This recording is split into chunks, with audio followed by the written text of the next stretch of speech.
દરેકે પોતાના શરીર અને મનનો ઉપયોગ મુક્તિ માટે કરવો જોઈએ. તેના માટે સર્વપ્રથમ સમ્યક દર્શન જરૂરી છે. તેથી આ જીવનનું પહેલું ધ્યેય સમ્યક દર્શનની પ્રાપ્તિ જ હોવું જોઈએ. તેના માટે સૌથી પહેલાં સાંસારિક ઈચ્છાઓનો ત્યાગ આવશ્યક છે, કારણ કે તે જ સંસારનું એન્જિન છે. નહીં કે ઘર, પરિવાર, પૈસાનો ત્યાગ. પોતાની ઈચ્છા, અભિપ્રાય અને ગમા અણગમાને દર 2 કલાકે તપાસીને તેનો 12 અને 4 ભાવનાઓથી મૂળમાંથી નાશ કરવાનો છે.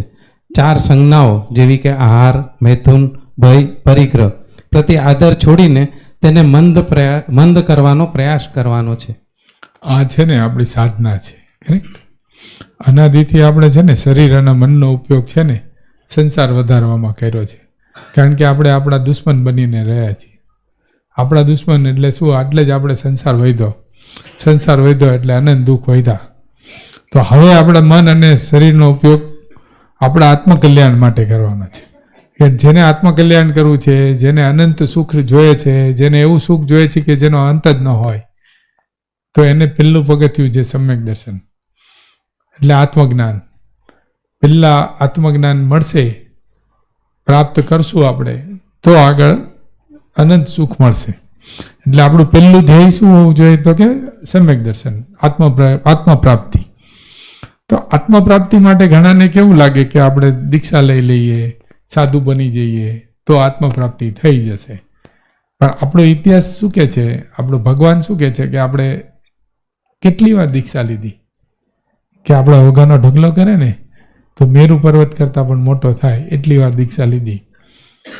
તો દીક્ષા લેવાથી આપણને આત્મપ્રાપ્તિ થઈ જતી હોત તો આપણને થઈ ગઈ હોત. એટલે જરૂરી શું છે?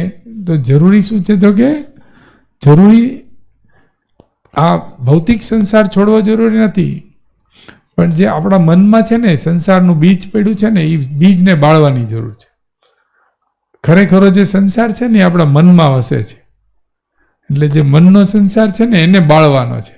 આપણે બહારનો સંસાર કેટલી વાર છોડ્યો, મનનો સંસાર નહીં બાળ્યો, એટલે સંસાર પાછો ઉગી ગયો. કારણ કે એક બીજ હોય ને એમાં આનંદ સંસાર પડ્યો છે. એ બીજ રહી ગયું ને એટલે પાછું ઉગી ગયું. એટલે એ બીજને બાળવાનું છે. એટલે બીજને બાળવાની રીત શું છે? તો સિમ્પલ રીત છે કે મને શું ગમે છે ને એ ચેક કરવાનું દર 2 કલાકે.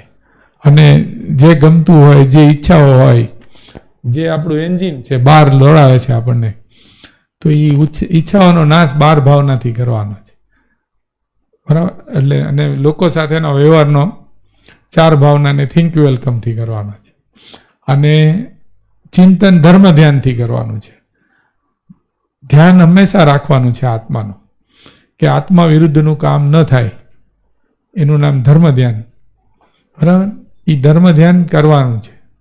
એટલે આ આપણી સાધના છે. આ સાધના આપણે કરશું તો ચોક્કસ આત્મજ્ઞાન મળે. બરાબર?